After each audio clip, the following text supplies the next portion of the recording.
Need a break from the bright lights in big city? Well, we have found a Grape Escape along Route 128. Well, I was born in a small town, and I live in a small town. Papa died in a small town, oh, small community. I am thrilled to be here with Cosette and Ron at the Hope Merrill House in the beautiful town of Geyserville. Well, the house was built in 1870, and it was at that time a private home, but also sometimes used as a place for people to stay. And this was called the Merrill Extension to Geyserville. Talk to us a little bit about why you think Geyserville is so unique or special. It has that small town charm. Well, it is a small country western town.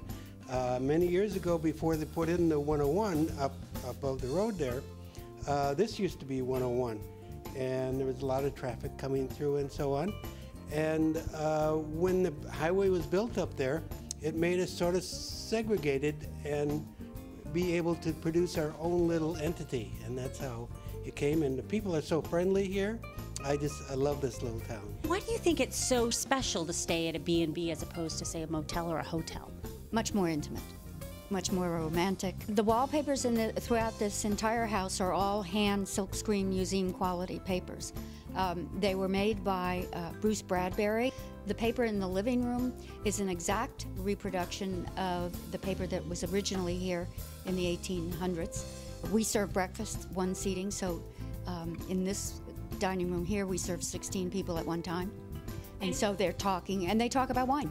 Well, of course, because we are in wine country. That's the other thing that's really unique about this stretch here in Geyserville. I mean, you're really within walking distance to some wineries. It's not just wining in Geyserville. There's also a lot of dining here. Just 2 blocks down, there are 2 main restaurants. One is called Catelli's, which the family has been there for over 60 years.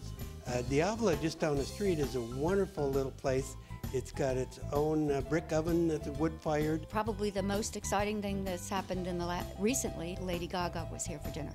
You know, we have to have a new motto. Geyserville, if it's good enough for Gaga, it's good enough for us. Who needs Route 66 when you've got Route 128? We opened up our little shop in 2008, July, and never looked back. It fit us to a T, and it's center point for our for this wine road. We named our wine brand after Highway 128 or Route 128. And you also have a pretty neat car connection. The connection is this was the Ford dealership, which the Lamson family came to Geyserville in 1902 and ended up being the 10th Ford dealership in the state of California. And this was the parts department. Do you ever find any fenders or hubcaps laying around? No, I can't say I have. You find a lot of wine laying around, though, I bet, huh? Oh, yeah. Been in the wine business, Pete and I together, over 60 years. Pete's history is very rich.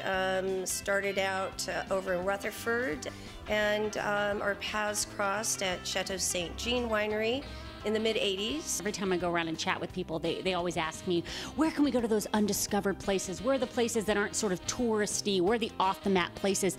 I found with northern Sonoma County, amazing wineries. You come into our business, I'm working behind the counter. We are on Highway 128.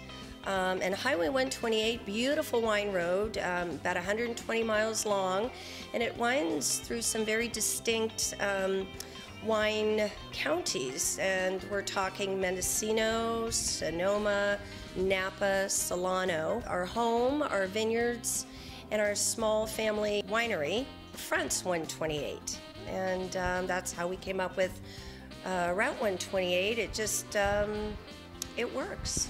Now here's the hard-hitting question of the day. Is it Route 128 or Route 128? Well, I think it's a route. My friends from back east feel it's route. No matter how you say it, potato, tomato, route, just remember to come on by and have some of this wine, huh? Cheers. Cheers.